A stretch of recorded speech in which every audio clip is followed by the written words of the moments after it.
All right. Yeah, you know what, Are your you time ready? will come. Are you ready? Your time will come, yeah. Okay, okay, Okay. all right, all right. All right, we're going to start all over. Okay, let's start all over. All right. Tell me, what's your name, where you're from, and who you're sailing with? What are you doing on the boat? My name is Eunice, and I'm from Chesapeake Beach, Maryland, and I'm on Vitesse, this boat right over here. I am the jib trimmer and the spin trimmer. And here at the J80 Worlds, how did yesterday go for you guys? Well, besides having only one race, it was good. It was a little bit tough to trim the jib. One of the things I learned is that we probably had over trimmed the jib a little bit. Flying the Spinnaker was a lot of fun. There was some chop, but we were able to overtake a couple of boats and finish right in the mix of things. Nice. Yeah, I've talked to a lot of jib trimmers today who think that maybe they had over trimmed a little bit yesterday. They also felt as though in the lumpy conditions they could have moved their jib lead cars forward a hole or two. Do you know where your lead cars were, and did you think about that at all? We did. Our lead cars were probably a little bit farther back than what we wanted to do. We were going to try to adjust them after the first race, and then the race was called. Gotcha. But we did think that we should have moved them up maybe a couple of notches. We did a measurement. We went around to 5 or 6 boats yesterday before we left the dock during the postponement, and we measured from the tack fitting of the headstay to the forwardmost car position, and most people's forwardmost car position, regardless of sailmaker, was about 10 feet 6 inches back. So it's kind of an interesting reference point to use the front of the car 10 feet 6 inches back as the furthest forward position.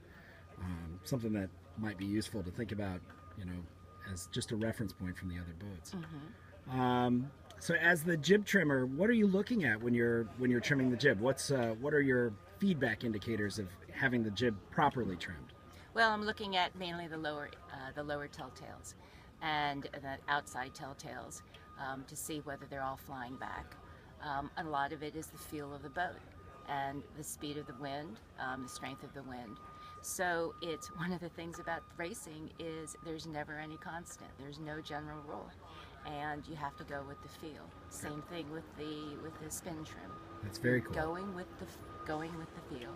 So you all are sailing 5 up. Can you talk a little bit about what's your assignment, or what are the assignments on board the boat during a Spinnaker set and a Spinnaker douse? During a Spinnaker set, we have a mast position, we have pit, and then we have spin trim. So I do the spin trim. One of the things that we had to adjust was in response to the requirement that we could only have one cleat. So we decided to remove the cleat from the mast and keep it on the cabin top. That required a little bit of dancing because we didn't want our mast person to start flying away in strong winds. So what we do is I get the spin sheet ready. I sit on the starboard side. The pit person, who's Vickery, she pulls out the pole.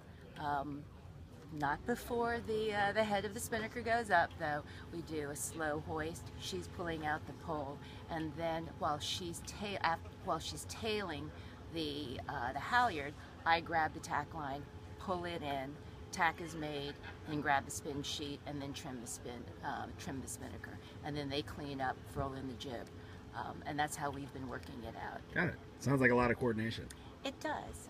Racing is a choreographed dance, and the more you do it, the better you get at it. And this is actually the second time we all have raced together, so it's been quite a challenge. Very cool. All right, Eunice, well, thank you very much, and good luck on the water today. All right. Thanks, KB.